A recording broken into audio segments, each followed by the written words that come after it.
네, 여태까지 이런 면접 팁은 없었다. 네, 오늘도 완판 면접 시간 함께 하실 겁니다.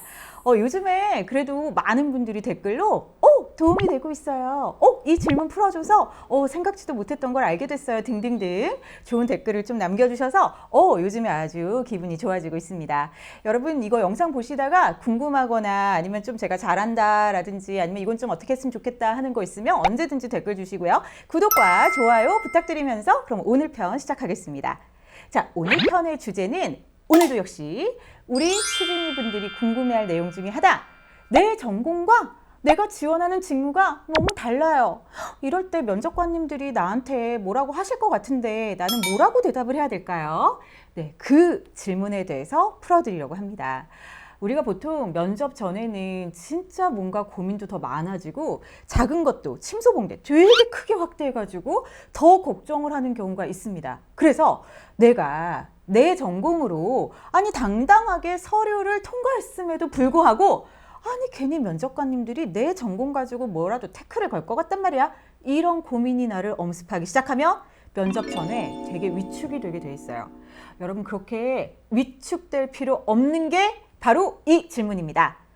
여러분 면접관님 중에 도대체 몇 퍼센트나 본인이 전공한 전공을 살려서 이 직업을 하고 있겠습니까?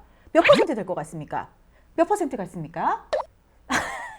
30?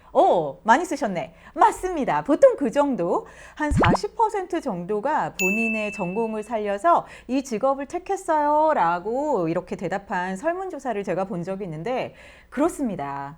저야 운이 좋아서 저는 이제 저널리즘, 그런 신문방송 계열을 전공하고 방송 일을 하고 있지만 제 동생은요, 전자공학과 나와가지고 은행 들어갔습니다. 그리고 우리 회사 PD분들 방송 쪽 안 전공하고도 PD 하시는 분들 굉장히 많습니다. 그러니까 그런 것처럼 여러분 꼭 전공과 내가 지원하는 직무가 다르다고 해서 겁내실 필요가 없다는 얘기를 먼저 해드리고 싶었고요. 자, 그러면 이쯤에서 어떻게 대답해야 되는 건데요. 그래서 제가 3단계로 그 질문을 대답할 수 있는 법을 알려드릴까 해요. 일단 그 3단계에 대해서 먼저 말씀을 드리면 보통 한 답을 한 1분 정도 이렇게 답한다고 생각하면 20초 정도로 끊어서 해야 되겠죠. 그거 제가 잘하는 방법인 거 이미 구독하고 계시는 분들은 많이 아시죠? 네, 그러면 어렵지 않게 3등분을 해서 20초 끊어서 대답하는 법을 알려드릴게요. 첫 번째 20초는 미리 말씀드리면 왜 이 전공을 선택할 수밖에 없었느냐 20초. 그리고 두 번째 파트는 그런데 이 전공을 공부하다 보니까 다른 거에 이 직무에 이렇게 관심을 가지게 됐어요 라는 그 계기 20초. 그리고 마지막 20초는 그래서 나는 어떤 노력을 해서 여러분 걱정 마세요. 이 직무에 들어가도 나는 여러분들 실망시켜드리지 않고 일 잘할 수 있습니다 라고 의구심만 확실하게 똑부러지게 타파해버리면 여러분은 대답 잘 하시는 겁니다. 그러면 하나하나 깊숙이 들어가서 여러분께 친절하게 안내를 해드릴 텐데 왜 이 전공을 택할 수밖에 없었어요? 라고 질문이 들어올 수 있어요. 그쵸? PD가 되고 싶다는데 왜 행정학과에 갔습니까? 라고 물어본다면 여러분 뭐라고 대답하시겠어요? 제가 왜 PD랑 행정학과를 계속 이렇게 연관지어서 얘기를 하냐면 나영석 PD 그분이 행정학과 전공이더라고요. 근데 지금 PD로서 완전 승승장구하잖아요. 그러니까 꼭 그렇게 전공과 상관이 없다는 거 우리 사실 상식적으로 다 알고 있는데 면접을 보러 갔는데 묻는다 하면 앞에 20초, 1단계 20초는 무조건 솔직하게 대답하세요. 괜히 어떻게든 이 직무와 어떻게든 이 전공을 택하게 된 거를 억지로라도 끼워 맞춰서 연관성을 찾으려고 하다 보면은 말 꼬이고 거짓말하는 거 티나고 면접관님들 여러분 모를 것 같죠? 여러분 말 지어냈다는 거 알 수 있습니다. 그래서 첫 번째 20초는 내가 바꿀 수가 없는 거잖아요. 이미 나는 이 전공으로 대학을 졸업하고 있는데 어떻게 그걸 바꿔요? 바꿀 수 없는 사실에 대해서는 그냥 솔직한 게 낫습니다.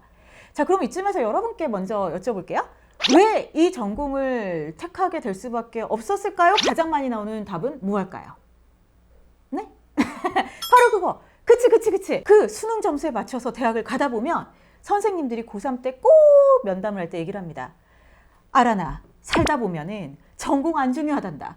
학교를 조금이라도 높여서 가는 게 우리나라에서는 더 중요할 수 있단다 하면서 전공을 그냥 아무 신경 쓰지 않고 학교 높여서 아무 과나 들어가게끔 유도를 하는 경우가 있고, 그리고 학부모 면담을 할 때도 엄마 아빠들 설득됩니다. 그러다 보면은 그냥 어영 부영 어찌 하다 보면은 그 전공을 택할 수밖에 없게 되는 경우가 많습니다. 그쵸?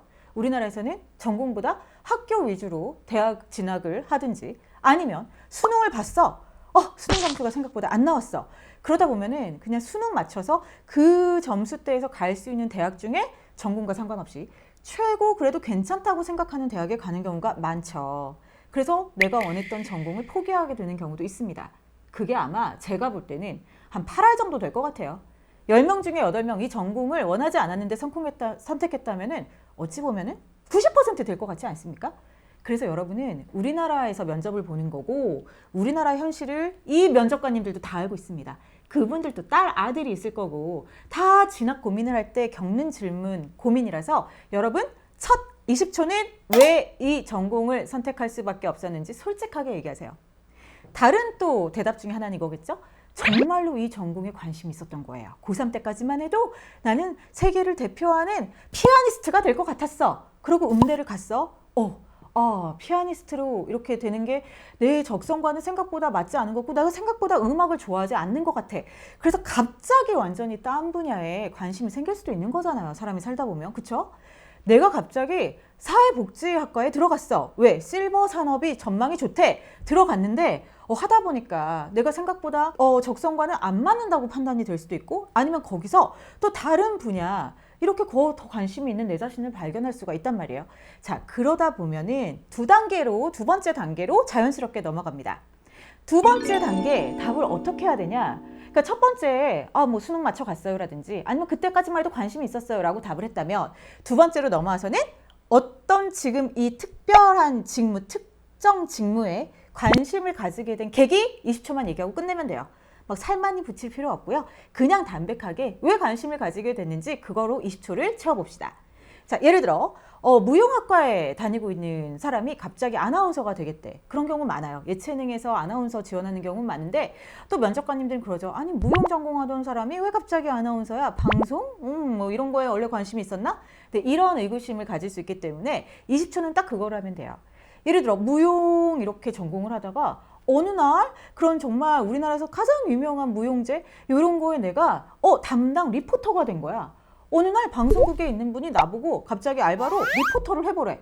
근데 무대에 섰을 때보다 더 큰 희열을 느끼고 너무 더 행복하고 진짜 이 일을 하면 내가 너무 좋을 것 같아. 이런 생각이 들면은 갑자기 내가 지금 하고 있는 무용보다 방송 일이 더 좋아질 수도 있고 그리고 예를 들어 사회복지학과 공부를 하다 보면 나는 뭐 실버 산업을 이렇게 직업으로 택할 것 같았는데 하다 보니까 우리나라는 너무 다른 나라에 비해서 아직도 여기가 부족한 게 많고 나라 차원에서 뭔가 좀 더 발전시켰으면 하는 게 보여. 그러면 기자가 될 수도 있어요. 왜냐면 기자가 돼서 내 목소리를 내고 요즘은요. 기자도 제너럴리스트 이런 거 별로 선호하지 않습니다. 기자도 스페셜리스트를 선호하기 때문에 특정 한 분야의 전문가를 뽑는 추세로 바뀌고 있거든요.